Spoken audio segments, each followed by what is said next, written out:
Jupiter is the largest planet in our solar system. But it's not just a massive planet.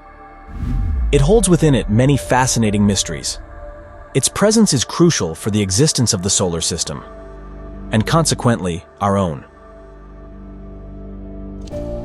For this reason, NASA sent the Juno spacecraft in August 2011, which has discovered a great deal about this immense planet, extending the mission's duration. But before we explore Jupiter, if you haven't done so yet, subscribe to the channel to support our journey into the wonders of the universe. As we were saying, Jupiter is the largest planet in the solar system. If we observe a very bright star in the night sky, it's possible we're looking at Jupiter, as it's the third brightest object in the solar system after the Moon and Venus. The planet can be seen with simple binoculars, but a telescope allows for a more detailed view, even identifying its satellites. We can't talk about Jupiter without mentioning its numerous moons. To date, we have identified 79, making it the planet with the most satellites in the solar system. The largest moons are Io, Europa, Ganymede, and Callisto, discovered by Galileo Galilei, and thus also known as the Galilean moons. Returning to Jupiter, let's briefly cover its moons. Jupiter is the largest planet in the solar system.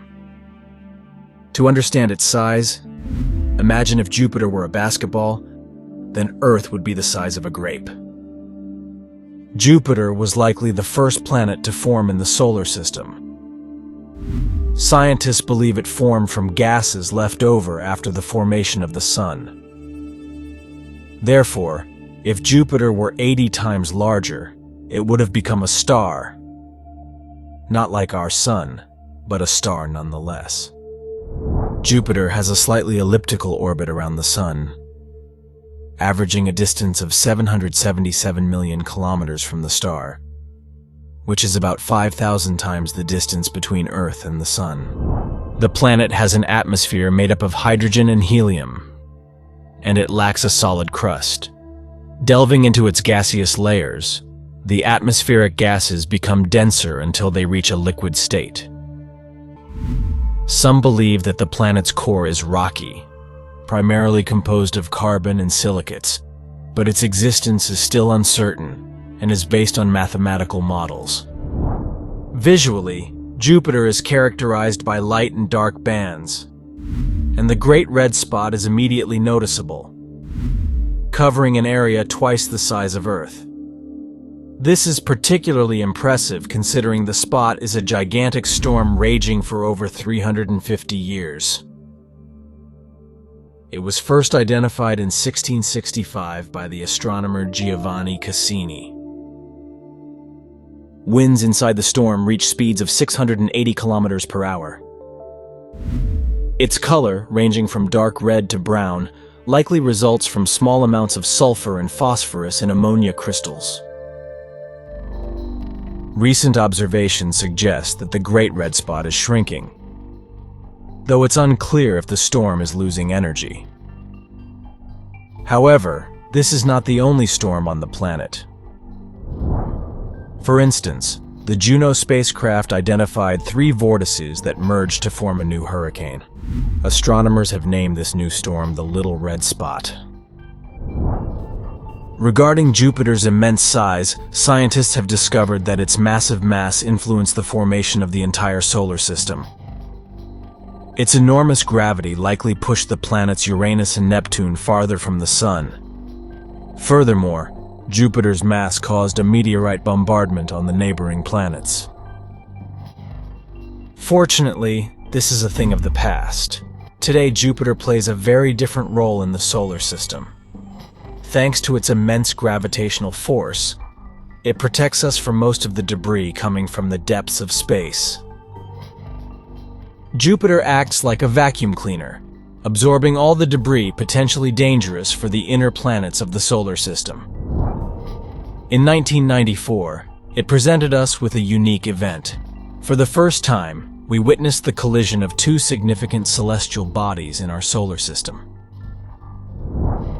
Comet Shoemaker-Levy 9, which orbited our Sun, was captured by Jupiter's gravitational force around the mid-1960s, gradually leading to a collision with the planet.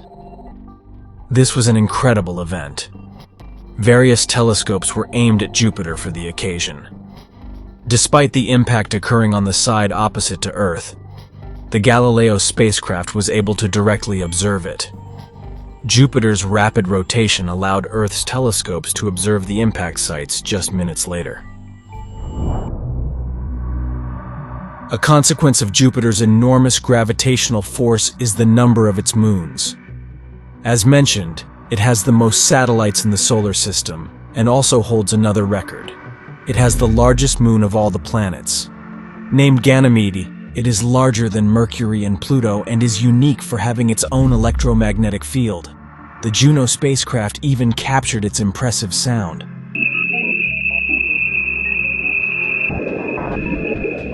Besides, Ganymede has another significant feature. Beneath its ice layers, there could be an ocean of water, making it a fascinating celestial body for potential future colonization.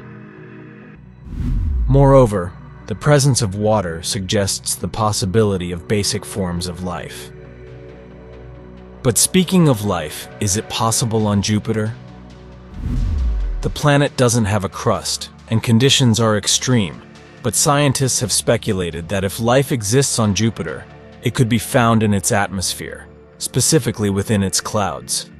Between Jupiter's clouds, the presence of water and milder temperatures could allow for the development of basic life forms, though no trace has been found yet.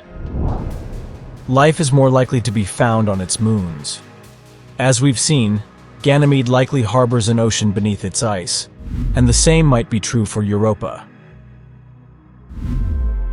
However, Jupiter's massive mass generates a powerful magnetic field, 20,000 times stronger than Earth's, producing radiation strong enough to kill a human.